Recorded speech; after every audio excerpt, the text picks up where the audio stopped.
memanggil lawyer-lawyer internasional untuk membuat somasi kepada OCCRP. Berikan waktu 7 hari misalnya, kalau tidak dijawab somasi lagi yang kedua 7 hari. Kalau juga tidak dijawab maksimalkan 3 kali somasi. Kalau ternyata juga tidak dijawab oleh para lawyer-lawyer internasionalnya Jokowi, jangan yang ecek-ecek yang dipilih gitu loh. Maka Joko Widodo bisa menggugat ke Den Haag Belanda melalui proses dari bisa. Itulah kita supaya warga negara Indonesia justru kalau KPK diam, tidak bertindak, tidak berbuat, tidak segera panggil Jokowi, jangan-jangan KPK ada di bawah ketiak Jokowi, betul? Oh, jangan-jangan KPK ada di bawah ketiak Jokowi, betul? Oh, ada apa di KPK diam, tidak bertindak? Oleh karenanya kita datang ke sini tidak lain tidak bukan ingin menuntut kepada KPK segera usut Jokowi agar segera ditangkap dan diadili, betul? Oh, takbir, Allahu Akbar, Allahu Akbar, Allahu Akbar. Baik, hadir sudah di tengah-tengah kita para tokoh dari berbagai macam elemen ormas, baik bapak-bapak ataupun emak-emak, betul? Oh, alhamdulillah, luar biasa. Mari kita sama-sama dengarkan baik-baik sambutan demi sambutan, mau'izah demi mau'izah, tausiah demi tausiah, orasi demi orasi yang nanti insya Allah akan disampaikan oleh para tokoh-tokoh kita. Siap untuk mendengarkan? Siap untuk ikuti aksi? Siap. Sampai selesai. Sampai selesai. Satu komando. Satu komando. Takbir. Allahu Akbar. Takbir. Allahu Akbar. Baik. Di tengah-tengah kita sudah ada praktisi hukum. Ada Pak Rizal Fadilah, ada Pak Azam Khan dari PPUA.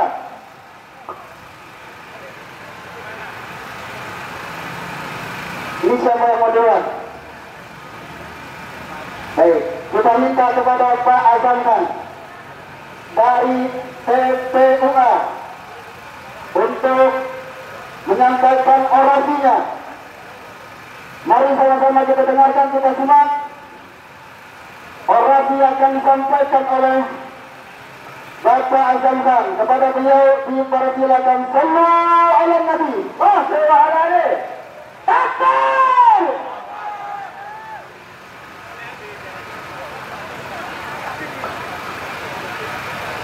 Baik, kepada seluruh peserta aksi, sebelum kita sama-sama dengarkan orasi dari Pak Azam Khan, dimohon untuk merapat ke mobil komando persis di depan gedung KPK. Satu komando, satu komando. Semua merapat. YouTuber.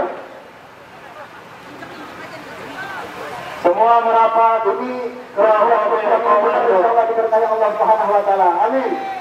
Amin. Ayo semua peserta aksi merapat ke depan gedung KPK samping mobil komando sisi kirinya. Ayo semuanya merapat. Semuanya merapat. Tolong-tolong yang ada di belakang mobil komando ini, ya semuanya merapat. Tolong kepada para laskar untuk mengarahkan peserta aksi. Ayo semuanya merapat. Tolong dengan segala hormat kita merapat ke depan mobil komando.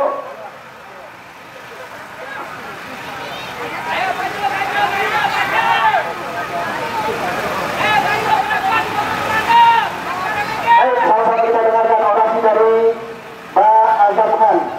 Kepada beliau waktu dekat dipersilakan. Sallallahu ala Nabi. Bismillahirrahmanirrahim. Asyhadu an la ilaha illallah wa asyhadu anna Muhammadar Rasulullah.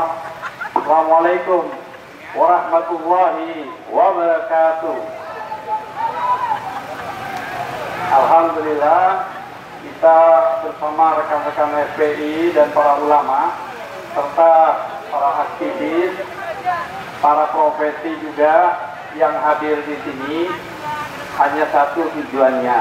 Pertama, saya kebetulan mewakili Prof. Edi dari TPUA, Tim Pembela Ulama dan Aktivis, yang tanggal 10 Januari kemarin kita mengajukan surat soal organisasi yang bergerak di bidang corruption internasional yang ada di 6 benua internasional yang terdiri dari 65 Pimret internasional dan bertempat pusatnya di Holland, Belanda, yang merilis. Saya merasa sakit juga gitu loh.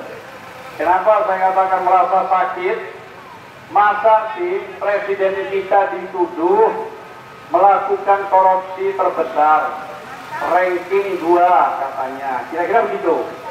Saya merasa kok gak nyaman gitu loh. Wah, kalau begini ini satu-satunya lembaga, walaupun ya ada lembaga yang lain, tapi spesialnya adalah KPK yang menangani di bidang korupsi. Makanya saya mencoba untuk datang untuk ke Dumas ya, mengajukan bahwa saya merasa nggak enak nih, rakyat nih, kalau mantan presiden kita dituduh macam-macam. Nah, oleh karena itu, dengan adanya KPK, Komisi Pemberantasan Korupsi, panggil dong Presiden Jokowi itu mantan, gitu loh. Tujuan kita hanya itu, diperiksa saja, gitu loh. Apakah benar tuduhan OSIS RP itu telah melakukan proses yang namanya korupsi. Nah, itu sementara yang saya ajukan, ditambah dengan 2 bukti putusan dari Gubernur, dari PN Surakarta atau Solo tentang ijazah palsu. Jadi itu sudah diterima, namun tinggal diproses. Tapi jangan KPK tanya kepada saya, mana bukti-bukti korupsinya? Wah, ini yang kacau gitu loh. Jadi saya hanya berharap kalau KPK sesudah memeriksa Joko Widodo sebagai mantan presiden ke-7 itu ada atau tidak, silakan KPK mempublikasikan kepada halayak luas nasional maupun internasional. Selanjutnya, kalau misalnya pendek kata tidak ditemukan, tolong suruh klarifikasi. Joko Widodo sebagai presiden itu harus mengklarifikasi, memanggil lawyer-lawyer internasional untuk membuat somasi kepada OCCRP. Berikan waktu 7 hari misalnya, kalau tidak dijawab somasi lagi yang kedua 7 hari. Kalau juga tidak dijawab, maksimalkan 3 kali somasi. Kalau ternyata juga tidak dijawab oleh para lawyer-lawyer internasionalnya Jokowi, jangan yang ecek-ecek yang dipilih gitu loh. Maka Joko Widodo bisa menggugat ke Den Haag Belanda melalui proses dari sini, bisa. Nah, itulah maksud kita, supaya warga negara Indonesia yang terpilih menjadi presiden ke-7 ini tidak difitnah. Itu tujuannya gitu loh. Nah, makanya kalau yang pernah saya berkomunikasi dengan beberapa rekan di internasional, mungkin pandangan-pandangan ke arah korupsinya itu begini, kira-kira ya. Dulu pernah janji ada mobil SMK 6.000 unit. Ternyata 2 spionnya juga nggak ada. Nah, itu mungkin pandangannya. Terus yang kedua, bahwa satelit akan dibeli kembali, nggak ada.